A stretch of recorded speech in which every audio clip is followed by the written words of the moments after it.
sottolineare il fatto che stiamo lavorando bene e che abbiamo iniziato questo nostro percorso il 1° agosto e oggi abbiamo chiuso un po' il primo macrociclo con questa amichevole, un'amichevole importante contro una squadra sì di categoria inferiore ma che molto probabilmente ambisce a vincere il proprio girone di promozione e quindi era un test davvero probante. E al di là del risultato, come hai detto tu, a me è piaciuto il fatto che abbiamo iniziato a proporre i concetti sui quali abbiamo lavorato in questa settimana, perché la prima settimana non avevamo inserito nessun concetto di gioco, ma mi era servita per valutare, per osservare e per capire un po' il materiale che avevo a disposizione.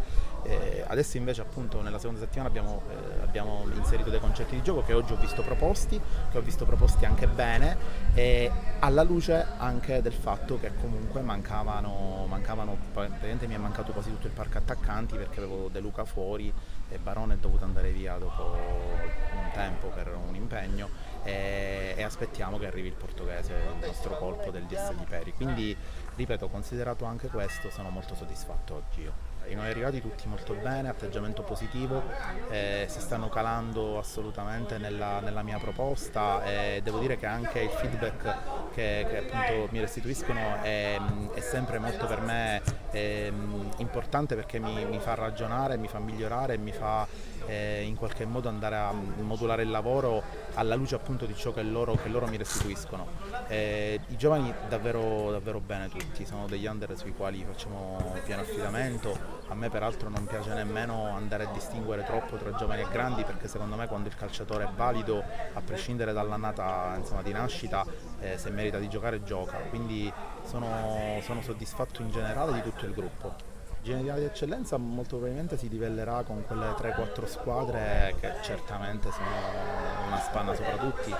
chiaramente parliamo sempre sulla carta, e poi un bel gruppone di squadre sicuramente organizzate, sicuramente ben costruite, sicuramente ben allenate, che cercheranno di superarsi l'una con l'altra e proveranno a raggiungere insomma, il traguardo che ciascuno si pone il prima possibile. La lotta salvezza, che è quella che molto probabilmente ci coinvolgerà, sarà vincente perché, ripeto, è molto probabile che andrà a coinvolgere 7-8 squadre, 10 squadre addirittura, e ciascuna delle quali cercherà di non mollare niente, di dare il massimo e domenica dopo domenica di provare a raggiungere il prima possibile la famigerata quota. Noi siamo tra queste e ribadisco che in base a quello che ho visto in questi 12-13 giorni di lavoro e che ho visto oggi in questo test match sono sicuramente molto positivo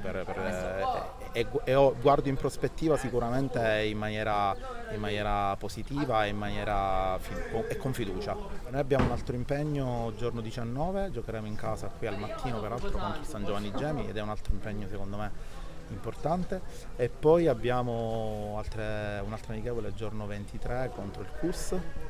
sempre in casa, in un orario credo ancora da stabilire,